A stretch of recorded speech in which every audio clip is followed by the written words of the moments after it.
La dificultad que podríamos tener cuando el tutor, pues, ya sea en el PBL o en el aprendizaje, por casos que es más estructurado, pues tiene que competir contra la evidencia, llamando la evidencia también incluso la opinión del mismo tutor, que es la peor evidencia. Sí, ahí el problema, como decía Álvaro Ruiz, uno tiene que estar inscrito en dos cosas. Tiene que encontrar la diferencia y alguna vez le definieron a un profesor, ese profesor es medicina basada en mi experiencia y el otro profesor es definido pues obviamente en medicina basada en la evidencia. Entonces el trabajo que uno tiene que hacer es cómo nos inscribimos en medicina basada en la evidencia, cómo hacemos que las cosas tengan evidencia. Yo soy intensivista, entonces alguien me decía, es que lo único que le puedo hacer a este paciente es esto, ¿sí? Entonces uno mira la evidencia, estamos hablando de terapia con triple impresora para pacientes con aneurismas, para que haga, y resulta que no hay ninguna evidencia. Claro, o sea, la evidencia no es sino simplemente un estudio observacional que demostró que los pacientes que subían la presión hacían menos vasoespasmo cuando eran hemorragias pleurales que cuando no lo tenían, ¿sí? Es imposible hacer un estudio aleatorizado para unos pacientes de correr riesgo o no. Y entonces al final lo que queda es un consenso de expertos basado en un solo estudio. Cuando vamos nosotros a tratar una embolia pulmonar masiva, solo hay un estudio que demostró que los trombolizaban se morían menos, tanto que el estudio tocó suspenderlo, porque no era ético seguir no trombolizando a los que se iban a morir. De ahí para abajo no se sabe qué hacer, porque ningún estudio ha demostrado que les vaya mejor a los que tienen embolias pulmonares no masivas trombolizando lo mejor. Y no se ha podido demostrar. Entonces, creo que al final dentro del script tiene que haber cómo manejamos en el sitio específico las cosas. Pues aquí nos pide que nosotros tengamos guías, y esas guías tienen que ser manejadas mejor la evidencia, y es la estrategia que nosotros usamos hoy para la docencia. Hablando de algo, pues nos vamos hacia la guía, y las guías las construimos nosotros por concepto de expertos, no tenemos los recursos, pues un hospital no tiene los recursos para una guía grande, entonces lo que podemos adaptar guías y todo hacerlo hacia la guía. Yo te hago una pregunta. Yo creo más que nada, yo creo que usamos en general estos dos métodos de forma pues no indistinta, pero complementaria, más bien. Pero yo le decía, y sé que no es el motivo de la charla, pero ¿qué piensa de la medicina basada en el paciente? Pero a mí me parece que es muy importante para los geriatras. No, pues yo creo que para todos nosotros que vemos pacientes yo creo que es la base del aprendizaje. El único problema que tiene es cómo la estandarizar. ¿Sí? O sea, porque está el paciente, están los docentes, que a veces no son fáciles de estandarizar. Ustedes han manejado docentes o no, y docentes no lo saben manejar. ¿Sí?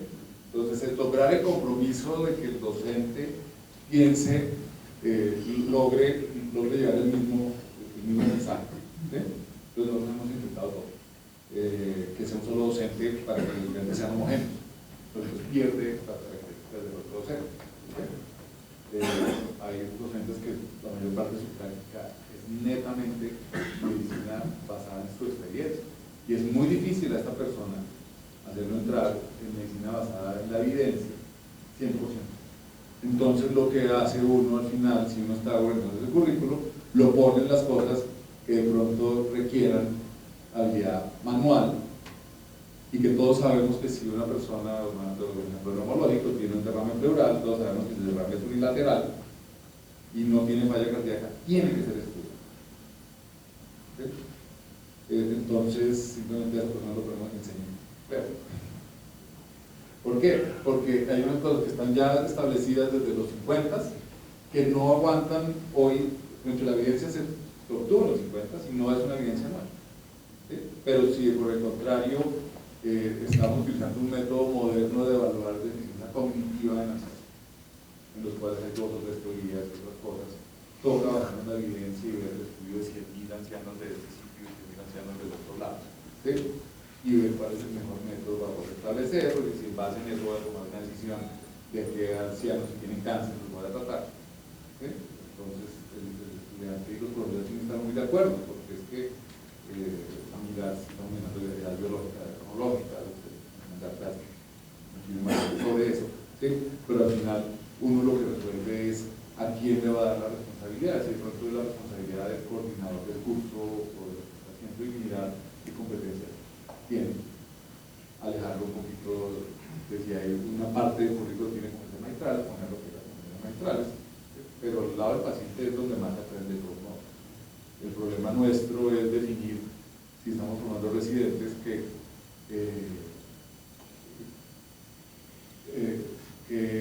prerrogativas o cómo les damos responsabilidades, porque un residente tiene que tomar responsabilidades de acuerdo al nivel de competencia que tenga. Tengo una pregunta de Lima, Perú, porque Pancho Parado me estoquea por WhatsApp. Pregúntale de mi parte. ¿Qué herramientas dentro de las TICs conoce y recomienda como imprescindible para hacer aprendizaje basado en problemas? ¿Dónde la podemos encontrar? Y si conoce algún repositorio de aprendizaje basado en problemas en geriatría. No les voy a hablar. Supongo que debe haber. La herramienta que yo le recomiendo a todo el mundo es empezar por Google. Básicamente porque no tengo que hacer el login en la biblioteca de la universidad, que siempre es un problema porque uno viene ahorita el login si no quiere llegar a OBIT. Entonces yo pienso que hoy lo que tenemos son muchísimos recursos y uno tiene que hacer es selectivo y mirar las bibliografías de otras cosas. O sea, es una bendición que exista el teléfono. Es lo que mata la medicina basada en la evidencia versus lo que antes el profesor te decía uno. ¿Sí? Entonces uno dice, pero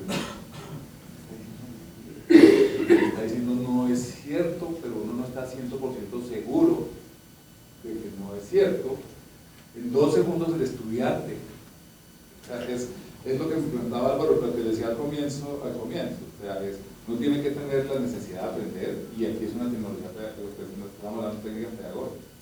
Pero hoy el problema de uno como docente es que si el estudiante está motivado, sabe más que uno de lo que está preguntando.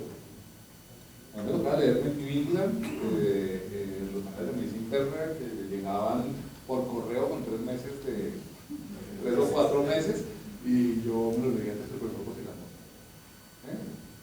Hoy el estudio, uno recibe unas mesas donde le dicen dentro de un mes vamos a publicar. Entonces los recursos están ahí y yo creo que debe haber un repositorio.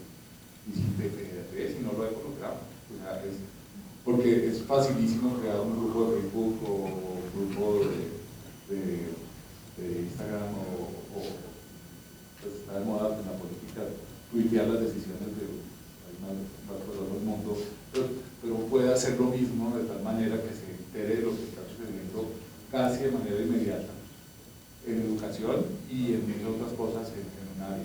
¿Sí? Yo creo que utilizar esas tecnologías es maravilloso. Sí, bueno, muy interesante los conceptos de la conferencia. Yo quisiera contextualizarlo. Yo trabajo en el pregrado con chicos en el segundo y el tercer año de la carrera. Intentamos hace unos años implementar ABP o PBL, digamos, como metodología del aprendizaje, y tocamos con algunas dificultades que no sé si ustedes las comparten. Primero, las estrategias de búsqueda, digamos, de la información de los alumnos no es la ideal, entonces hay que trabajar bastante en estrategias de búsqueda con literatura, digamos, científica, que sean críticos en la selección de los materiales que van a leer para poder construir su propio conocimiento. Y segundo es que yo trabajo en una universidad pública, uno termina enfrentando ciertos déficits, digamos, de aprendizaje de niveles anteriores, ¿no? Que no están, digamos, alumnos que eran cursos secundarios, y que este método de ABP le resulta bastante extraño para la construcción del conocimiento. Entonces, no sé si usted comparte estas observaciones. Sí, comparto perfectamente ambas. Yo creo que con respecto a las estrategias de búsqueda, lo que hay que es sí formarlos realmente en buscar. ¿Sí? O sea, una persona, dependiendo de sus intenciones, sus intereses, va mucho a la biblioteca. Pero que una persona que no vaya a la biblioteca y si menos la sabe usar, entonces simplemente se hace un curso que tiene complemento curricular que tiene valor sumativo, que es de biblioteca. Eso hicimos cuando formamos el currículo de la Universidad Javeriana en el 94. Entonces, había un curso de biblioteca que tenía una nota y tenían que ir, y los bibliotecarios los que enseñaban a usar la biblioteca. ¿Sí? En esa época no había toda la información que hay hoy. Y después aparece la medicina basada en la evidencia, lectura crítica de la medicina que enseñan los epidemiólogos clínicos. Entonces, básicamente, lo que hay que hacer es cursos de lectura crítica dentro del currículo. Entonces uno lo pone como un curso de epidemiología, de bioestadística o algo, pero además, de todos modos, se ponen componentes dentro de los otros cursos en lo cual se ejerza esas competencias para poder seguir creciendo. Y definitivamente sí encontramos deficiencias en la formación en el colegio, ¿sí? Encontramos deficiencias en la formación en los primeros años. Encontramos que de pronto, dependiendo del currículo, se repiten. La única manera de enseñar medicina interna en la época que yo pues era profesor junior de medicina interna era recordarles la anatomía, la histología, X cosas. Cuando diseñamos el currículo, la Universidad de los Andes, una facultad de medicina que es relativamente reciente, la Universidad de los Andes es una universidad privada aquí en Bogotá, que es una de las universidades que más investigación tiene, está como el 480 en el mundo, y es la mejor universidad en Colombia en investigación, y no tenía medicina por una historia larga, es una universidad más formada en ingeniería y otras cosas, y siempre quisieron tener medicina, pero no la tuvieron hasta que hicieron un convenio con nuestro hospital. Entonces, cuando estamos diseñando ese currículo, realmente lo copiamos de la Universidad de Pensilvania y de la Universidad de Newcastle. Y entonces se hizo un énfasis en ciencias básicas iniciales, que lo toman en el campus de la universidad, y posteriormente lo que hicimos es no repetir nada. Entonces, cuando uno mira medicina interna, o sea, yo me formé donde trabajé muchos años, nosotros teníamos año y medio curricularmente de posesión del currículo. Aquí tenemos 8 semanas de medicina interna, pero tenemos un área de ciencias básicas que maneja el departamento, pues el 80% lo hace el departamento, con internistas que dan las clases. Entonces manejamos la parte básica de gastro, de neumo, de comportamiento. ¿Sí? Ya estamos tratando de crecer, pero todavía nos falta mucho, entonces, y no lo tenemos. Dentro del currículo tenemos en medicina interna, que es una de las rotaciones que hacen medicina interna los estudiantes. Pero los estudiantes al final tienen unas áreas donde ellos escogen, y escogen todas nuestras áreas, geriatría, medicina interna, como una de las áreas donde más quieren ir. Con respecto al temor que tiene alguien que la gente no quiere ser pediatra, en Estados Unidos lo están midiendo hoy, y la mayor parte de los médicos, los que no quieren ser como ortopedistas o otras cosas, quieren ser médicos.